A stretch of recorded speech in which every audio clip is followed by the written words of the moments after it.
Hi there, I'm Christine Dunbar from speechmodification.com, and this is my Smart American Accent training. In this video, we'll look at how to pronounce point and bounce. First of all, both of these words have what are called diphthongs, which are vowels that glide from one position to another. There are 5 of them in English, plus some that involve the R sound, but 5 basic ones.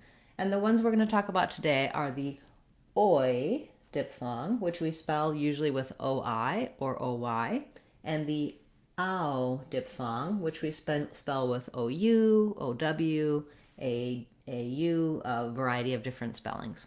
So looking at the word point, what we want to feel is that in the oi vowel, we're gliding from a rounded vowel to a more closed, unrounded vowel. I often think about it as being an O and an E, so kind of oi, oi, oi. In the IPA, you'll see it's written kind of as an ah and an I, ah, but I don't think it sounds like that when I say it slowly. So if I'm saying point, point, oi, it helps me to think of these two vowel sounds or this.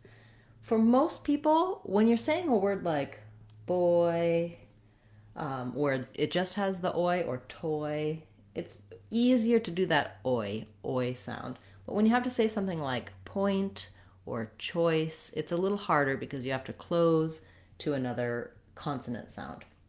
So what I suggest is first just try saying a word like boy, then do the first part of point. Say poi, and then poin, point, so that you can add and build that same oi vowel even though you have the n and the t sounds after.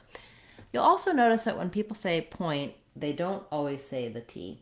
Now, I don't leave it off entirely. I don't want poin, I don't want my n to linger, but if I say a very short n and I stop the air, point, point, you'll hear that's how Americans will say this when they're saying the word by itself or when the phrase ends with it.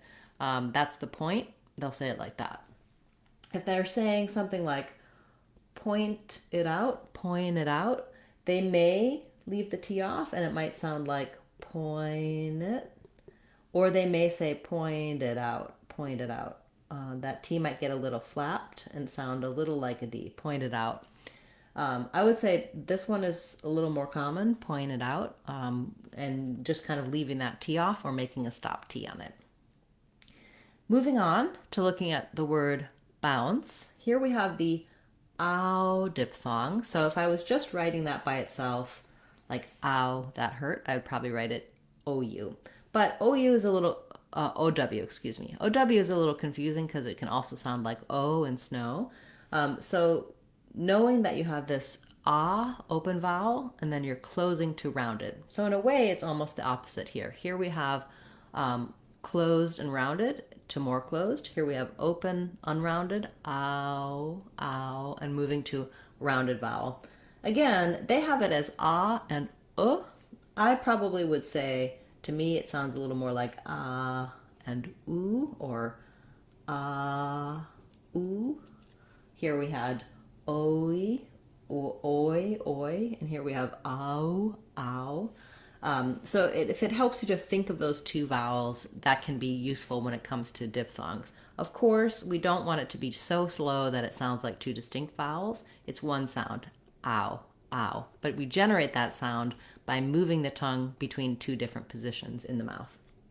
So, ow, bow. Same thing, when you say bow, it might be easier for you to do that ow sound.